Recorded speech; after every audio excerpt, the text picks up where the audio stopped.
តើខ្ញុំអ្នកខុសមែនទេសុខស្នេហ៍អ្នកមានម្ចាស់ទាំងដឹងថាសង្សារមិត្តភក្តិរបស់ខ្លួន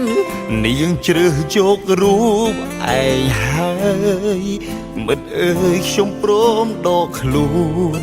ធ្វើម្ដេចបាននាងបដូរបេះដូងខ្ញុំព្រមកាត់ចិត្តបើសិនយើងមិនស្គាល់គ្នាខ្ញុំប្រាកដជាមិនសូវខ្វល់គិតតែនេះឯងគឺជាមិត្តរាប់មួយជីវិតរបស់គ្នាក្រុមចាងប្រែប្រួលអង្គហើយមិនដូចដើមឡើយយ៉ាងលែងជានាងជ្រើសឯងមិនមែនគ្នាឈឺផ្ទួនគ្នាឈឺលើឈឺ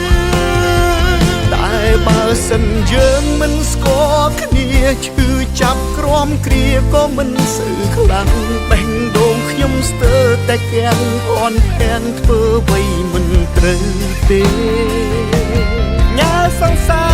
រផងសម្លាញ់ឯងត្រូវស្រឡាញ់នាងក៏ប្រែខ្ញុំមិនក្បត់គុណធម៌ទេក៏មិនអាចក្បត់មិត្តភាពបានឡើយ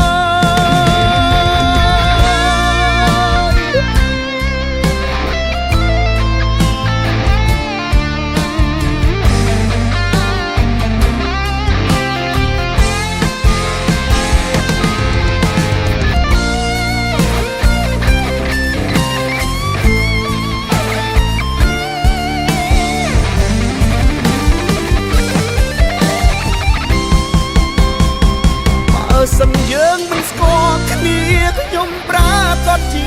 មិនសូវខ្វល់គិតតែនេះឯងគឺជាមិត្តរាប់មួយជីវិតរបស់គ្នាក្រុមចាងប្រែប្រួលអង្គហើយមិនដូចដើមឡើយយ៉ាងលែងជានាងជ្រើសឯងមិនមែនគ្នាឈឺផ្ទួនគ្នាឈឺលើឈឺតែបើសិនយើងមិនស្គាល់គ្នាឈឺចាប់ក្រំគ្រាក៏មិនសូវខ្លាំងបេះដូងខ្ញុំស្ទើរតែកាំងភ័ន្តភាំងធ្វើអ្វីមិនត្រូវទេញ៉ាសង្សារ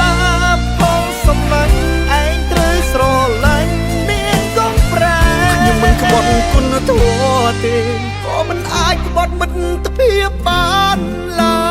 យខ្ញុំមិនក្បត់គុណធម៌ទេក៏មិនអាចយកនាងក្បត់ឯ